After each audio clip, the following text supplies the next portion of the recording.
अस्सलाम वालेकुम। आज हम पढ़ने जा रहे हैं कुछ सेंटेंस पास्ट इंडेफिनिट के, और वो भी अफर्मेटिव। अफर्मेटिव सेंटेंस ऐसे सेंटेंस होते हैं कि जिनमें जुमला मस्बत होता है और एंड पर फुल स्टॉप होता है।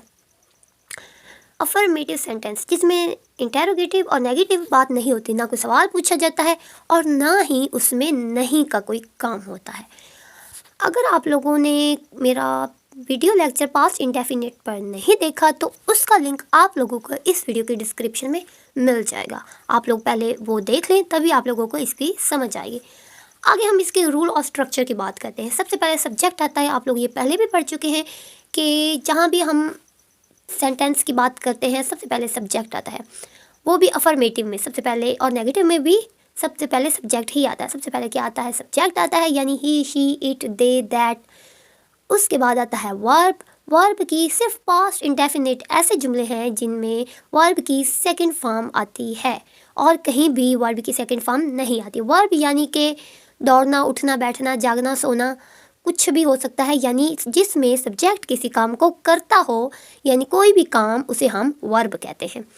प्लस आगे ऑब्जेक्ट। इसके अलावा जो भी इंग्रेडिएंट्स होते हैं जो इन जुमलों को मुकम्मल करने के लिए और एक दूसरे के साथ जोड़ने के लिए इस्तेमाल होते हैं, वो ऑब्जेक्ट होते हैं। बाकी सारा पार्ट ऑब्जेक्ट कहलाता है। सबसे पहले अब पास्ट इंडेफिनिट का क्या फार्मूला है, और वो भी अफर्मेटिव का, यानी मस्बत जुमलों का फार्मूला क्या है? सबसे पहले सब्जेक्ट, फिर वर्ड की सेकेंड फॉर्म, उसके बाद object.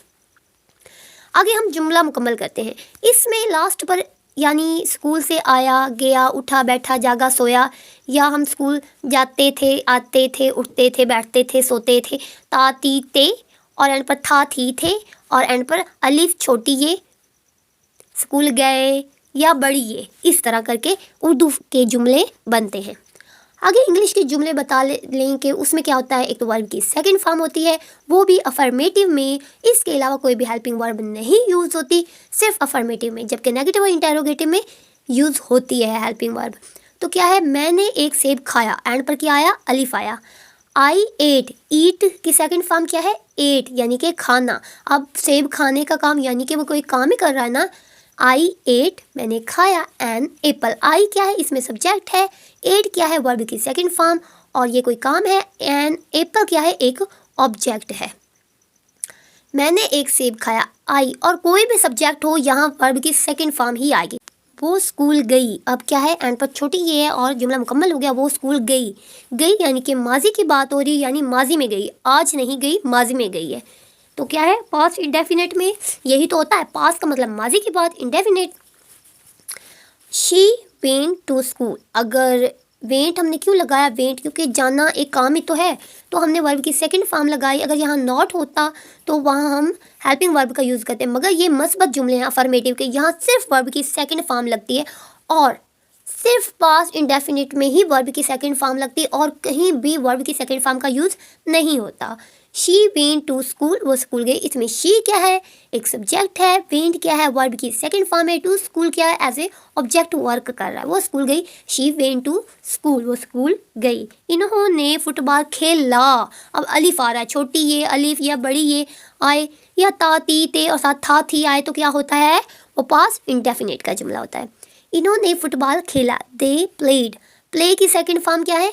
Played, played, play, played, played. Third form भी प्लेड ही है। दे प्लेड फुटबॉल, उन्होंने फुटबॉल खेला। सबसे पहले सब्जेक्ट, फिर वर्ब, फिर ऑब्जेक्ट। हमने एक फिल्म देखी। We watch a movie. We एक सब्जेक्ट, वॉच की सेकंड और थर्ड फॉर्म क्या होती है? Watch, watch. तो यहाँ क्या है? वॉच की सेकंड फॉर्म लगी है जो कि वॉच्ड है। वी वॉच्ड अ मूवी, हमने फिल्म देखी। आगे क्या है? इसने एक खत लिखा। इसने एक खत लिखा, यानी लिखा, माजी की बात हो रही, लिखा है नहीं है, अभी नहीं लिखा, लिखा। खा यानी कि माजी की बात कर रहा है कि इसने एक खत लिखा। तो क्या है? ही रूट, ज़रूरी नहीं कि वो कह के लिखा था। उसने एक खत, या लिखा था नहीं, लिखता था। हमने क्या कहना है? इसने एक खत लिखा। अगर एंड पर ता, ती, ते और साथ था, थी, थे आया, एंड पर अलिफ आए, छोटी ये आए, बड़ी ये आए, तो ये क्या है? ये पास्ट इंडेफिनिट के जुमले हैं। उसने एक खत लिखा। ही रूट, राइट की सेकेंड फॉर्म क्या है? Wrote. He wrote a letter, उसने एक खत लिखा।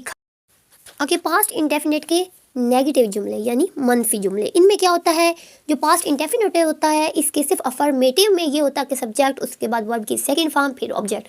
जो इंटेरोगेटिव और नेगेटिव में क्या होता है, वहाँ हेल्पिंग वर्ब डिड का यूज़ होता है, इसलिए वहाँ वर्ब की सेकंड फॉर्म नहीं लगती। वहाँ वर्ब की क्या होती है, सेकंड फॉर्म नहीं लगती। जैसे हम प्रेजेंट इंडेफिनिट में पढ़ चुके हैं कि जो होता है अफर्मेटिव, सिर्फ उसमें एस या ई एस का इजाफा करते हैं, वो भी थर्ड पर्सन सिंगुलर के साथ। बाकी जो नॉट वाला और इंटेरोगेटिव यानी नेगेटिव और इंटेरोगेटिव में ये होता है, वहाँ डू या डज लगता है। डू क्या होता है, किसके साथ लगता है, आई वी यू और थर्ड पर्सन प्लूरल के साथ लगता है, जबकि डज किसके साथ लगता है, वो थर्ड पर्सन सिंगुलर यानी ही शी इट के साथ लगता है। यहाँ भी नॉट और इंटेरोगेटिव के साथ ये सिमिलैरिटी है काफ़ी, प्रेजेंट इंडेफिनिट और पास्ट इंडेफिनिट में काफ़ी सिमिलैरिटी है। यानी उसका भी नेगेटिव और इंटेरोगेटिव में हेल्पिंग वर्ब डू या डज होती है, इसके भी इंटेरोगेटिव और नेगेटिव में हेल्पिंग वर्ब डिड का यूज़ होता है।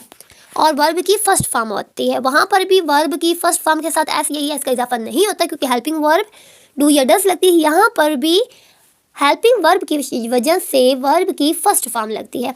तो क्या जुमले हैं, मैंने सेब नहीं खाया, खाया माजी की बात हो रही है, अब की बात नहीं। या तो होता ना खाया है, तो अब की बात है, माजी की बात हो रही है। आई सबसे पहले सब्जेक्ट, फिर हेल्पिंग वर्ब, और अगर नॉट हो तो वो क्या होता है, हेल्पिंग वर्ब। और नॉट क्या होता है, वो हमेशा हेल्पिंग वर्ब के बाद लगता है। नॉट हमेशा हेल्पिंग वर्ब के बाद लगता है। अगर इंटेरोगेटिव वाले जुमले ना हो तो इंटेरोगेटिव में तो हम पढ़ चुके हैं कि जो सब्जेक्ट और हेल्पिंग वर्ब एक दूसरे की जगह एक्सचेंज कर लेते हैं, वो भी अफर्मेटिव के अकॉर्डिंग, यानी अफर्मेटिव में जो भी होता है ना उसके बरअक्स ये अपनी जगह एक्सचेंज कर लेते हैं। यहाँ पर क्या है, शी डिड नॉट गो, अब क्या है, हेल्पिंग वर्ब के बाद नॉट आ गया, go to school. She did not go to school, अब गो क्या है, गो की सेकंड फॉर्म वेट है, तो हमने यहाँ फर्स्ट फॉर्म लिखी यानी गो लिखा। टू स्कूल क्या हो गया, ऑब्जेक्ट हो गया। इन्होंने फुटबॉल नहीं खेला, दे डिड नॉट, अब हेल्पिंग वर्ब क्या है, डिड।